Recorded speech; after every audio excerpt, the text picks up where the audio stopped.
Good morning, everyone, and welcome to the Intuitive Energy Forecast for March 21st, 2022. I'm Arlene Grace, an intuitive energy coach, master numerologist, and channel. So, as I feel into today's energy, there's a lot that's rising up.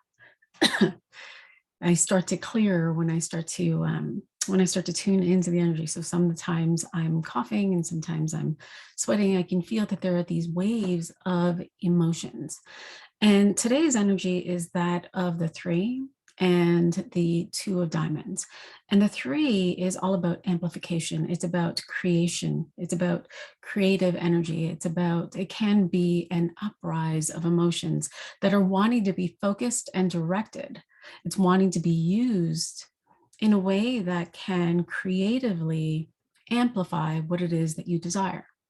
The two of diamonds is really speaking to our relationships, our partnerships, it's contracts, right? It is the wheeler and dealer card. It is coming into contract with another person, whether that is romantic, that is business, that is familial. It is a union of two or more people. And it's interesting because as I was tuning into the energy, I could really just feel my own energies starting to rise up as it took me on this journey of a relationship that I had had. Now, in this relationship that I'd had in the past, it was extreme where it was very narcissistic and I was very empathic. And it really spoke to this polarity of relationship, right? So we're talking about contracts, we're talking about relationships. And in this polarity of relationship that was very narcissistic, it was very extreme.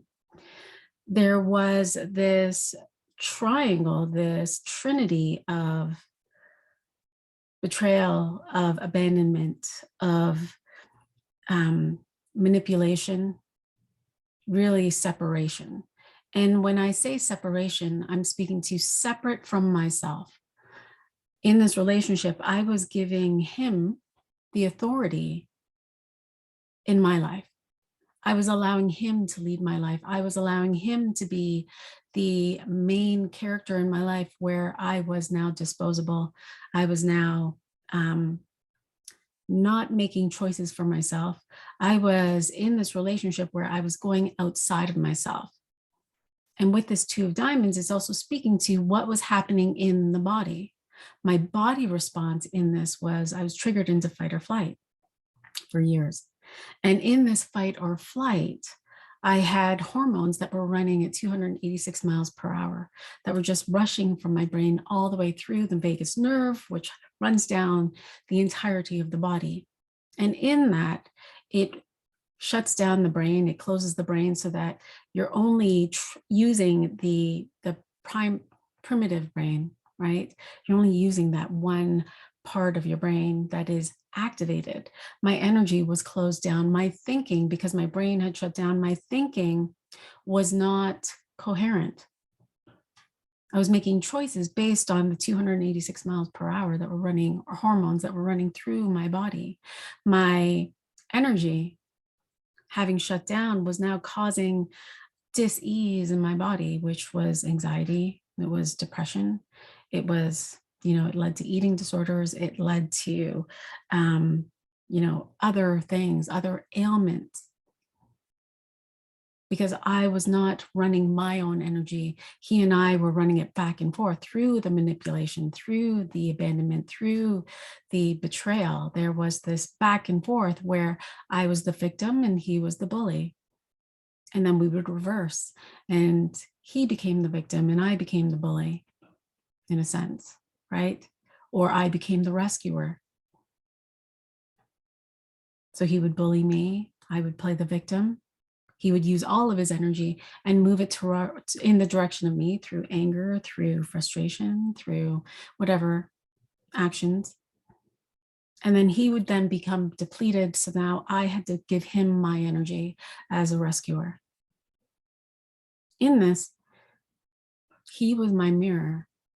He was my muse. And he was my muse showing me where I was giving him the authority in my life, where I was making him the main character. I was letting him take the lead. And the invitation for me in this time was to stop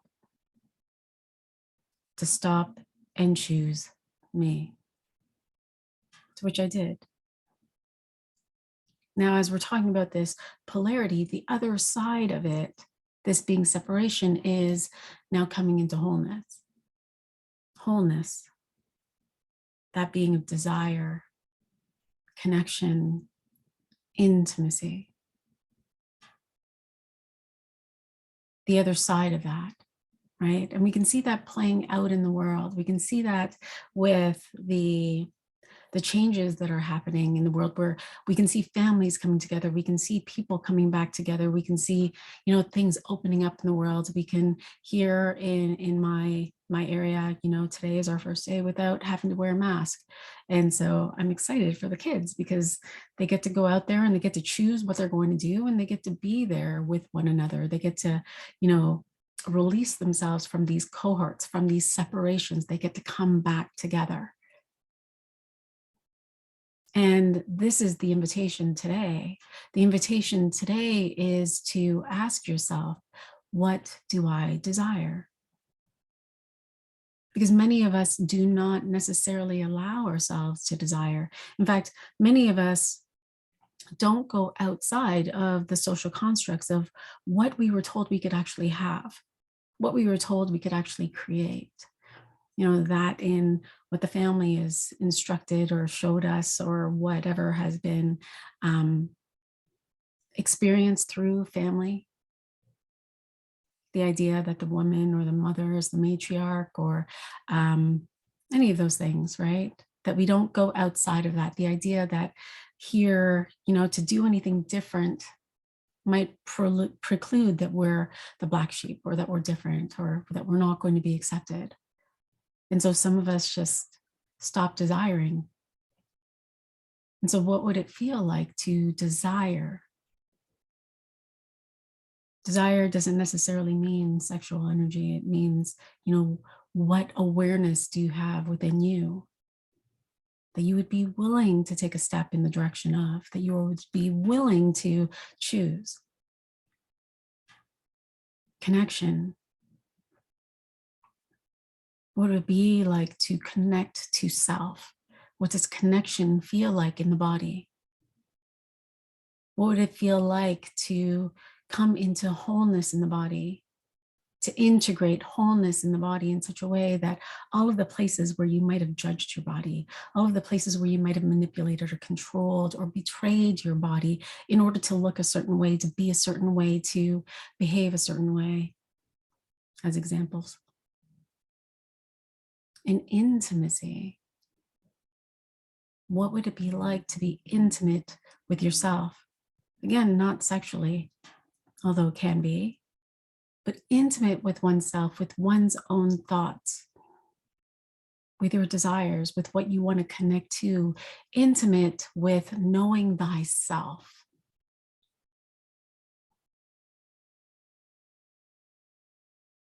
And so today, that's your invitation to come back into wholeness. What would it be like to be whole?